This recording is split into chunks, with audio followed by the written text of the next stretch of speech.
Hey folks, and welcome to the review board, where nothing escapes judgment.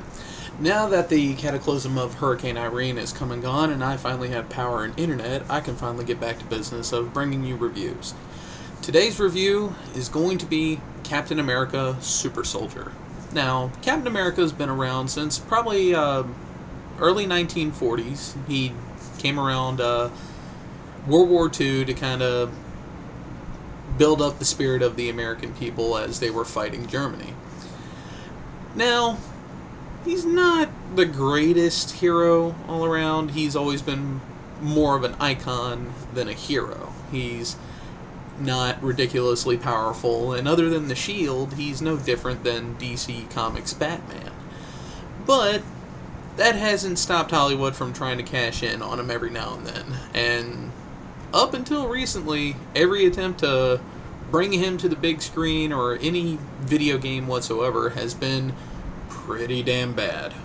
Up until this summer's recent release of Captain America: The First Avenger, which went back to roots, did an origin story, and came out really, really well. And like they have with the previous Marvel movies, have tied them together to promote next summer's release of The Avengers, which he is one of the staple characters. Now, I'll be reviewing the game.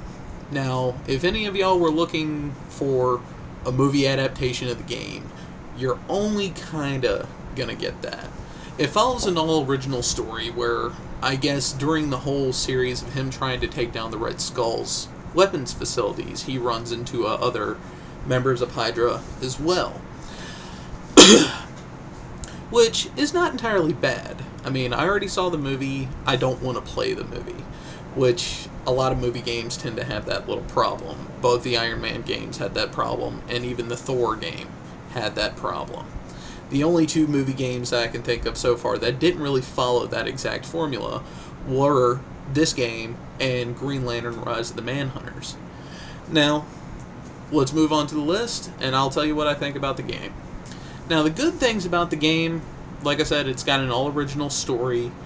There is a decent amount of characters that will be kind of familiar to you if you do follow the Captain America franchise, such as Baron von Strucker, the Iron Cross, and Madame Hydra.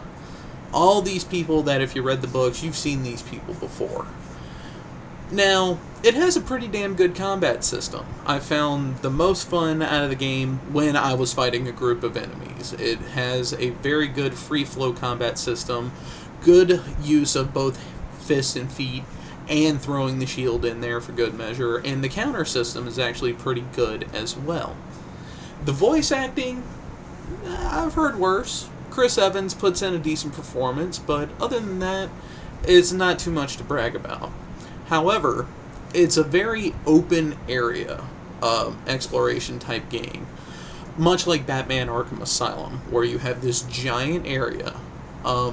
Everything is done in stages, but it's still very much a free roaming area to where you're not really stuck in a linear path. And there are plenty of collectibles in the game to find, so it does encourage exploration a great deal. So that is a good thing about it. However, those are the only things that make it save face. The bad thing is, graphics are absolutely terrible. I have played some stinkers so far, and this is by far one of the worst looking games I have ever seen. The only thing that looks good in the game were your fight with Iron Cross and Captain America himself. Everything else looks terrible. Like, you would expect to see this kind of graphics on maybe a PSP or the PlayStation 2, not on a PlayStation 3. The environments are incredibly bland on top of that. Everything looks the same. So if you're trying to figure out where it is you're going, if you can make sense of the map system, which, good luck with that, you're going to have a very hard time getting around because everything looks the same and you're going to get lost really, really quick. There are some puzzle moments in the game, but nothing that's going to really make you stumped. Again, much like Batman Arkham Asylum, there will be times where you'll have to hack doors. And the hacking part of this game very, very boring, very repetitive, very annoying. It comes up as two different grids of numbers and letters that you have to find the same letter or number on each side. Say, like, you have A135, the letter D and the letter F on here, and then you have a different set of numbers and letters here, but both grids have the letter D, so you have to make those two letters mesh together in order to unlock the door. You're going to do this constantly, and it's going to get very annoying, but it's not difficult. Now, just in Batman Arkham Asylum, they try to exercise some platforming elements as well, to kind of showcase the abilities of Captain America as far as agility and so on and so forth, where you'll be swinging across pipes, running off walls, launching off mounds of random crap that are laying on the floor. And these get incredibly tedious because they don't respond very well. You have this little X action button press sequence while you're doing these things, and if you're just a hair off, he drops, he falls, and you got to start the whole thing over again. So your timing has to be absolutely perfect on these, and that can get annoying really, really fast. On top of that, and here's the biggest problem, this game has some of the most unforgiving glitches I have ever seen.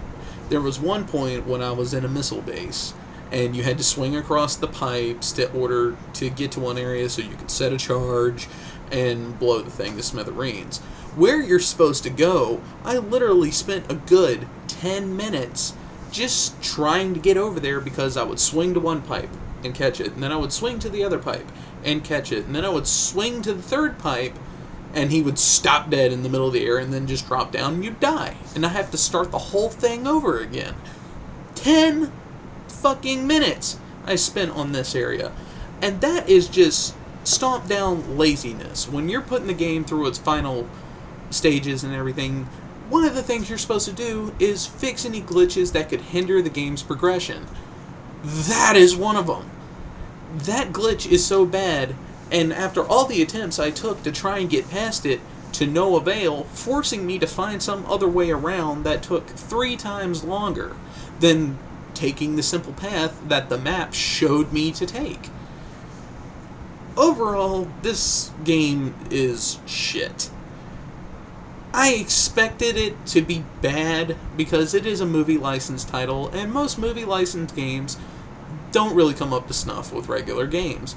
But good God. Christ, the Iron Man games that were based off the movies were bad. But I had more fun playing those than I did this one. And it's a real shame that Captain America still can't really catch a break other than the one movie. Because he does have a decent story, he is a decent character, he's been Marvel's flagship for eons. You would think that they would take a little more care with someone that could potentially come off as ridiculous as Captain America. But overall, that is just my opinion. If you want to give it a try, go for it. But I do strongly suggest you rent it, whether it be from a movie store, if you can find any still open. I don't know about you, but the Blockbuster, Movie Gallery, all that stuff, those stores have been gone for a couple years now over in my area. Or you could try GameFly, which, if the service works for you, great. Other than that, if you're taking my opinion to heart and you don't really want to risk it, but you still want a game with a very good combat system, gives you a loads of exploration and collectibles to find, and has a very good in-depth storyline with exploration options, go buy Arkham Asylum. This has been the Review Board, and that's my judgment.